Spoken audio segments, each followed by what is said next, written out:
Let's get your opinion on the whole, committee formed by the federal government, what they are burdened to do, which is submits their recommendations as it regards national minimum wage for the country.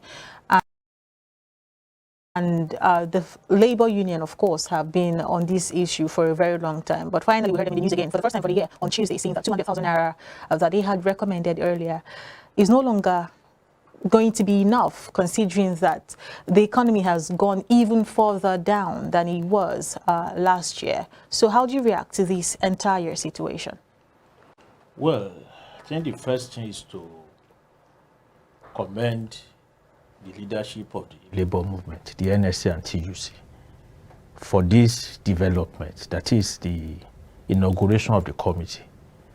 It would not have happened without the constant pressure and agitation from both bodies since last year. Because usually the capitalist government and employers, they do not always respect the law when it comes to industrial relations and wages of workers. It is the pressure that has led to this, and that's why I think that it's only correct to commend the leadership of both platforms. The second thing to say is that now that the committee has been established, that is when the real war itself now starts. Because going by our previous experience in this country, establishing a minimum wage tripartite committee does not in any way indicate that the capitalist elite are prepared for any real negotiation with labor. Even at the end of the committee's work and recommendation, there's no guarantee that the outcome is going to be implemented, so that the leadership of NSC and TUC must not at any point in time lose their guard and think that perhaps things are going to go smoothly. In fact, going by our experience over the past 2 decades, it ought to be apparent to the leadership of the NSC and TUC that now is the time to begin to mobilize the rank and file of workers across the country, for protests and demonstrations, in order to send a clear warning to the government at the federal and state level, as well as the employers of labor in the private sector, that workers are not going to allow themselves to be shortchanged this time around. And I say this because when you say negotiation is a question of, what power, what force you have.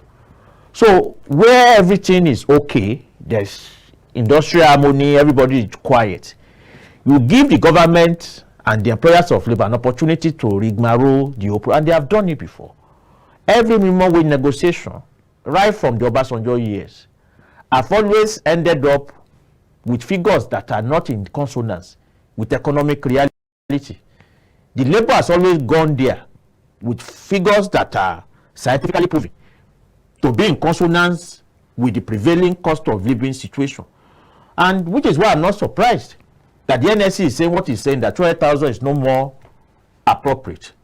Because just about a month ago, the NSC National Secretariat, I'm aware, sent a circular around all the state chapters asking the state councils to embark on survey of market, transport, housing in different towns and cities across the country, in order to be able, to bring out on a state basis what actually are the, factors that informs cost of living in different areas, and how these factors have gone up given the prevailing economic situation.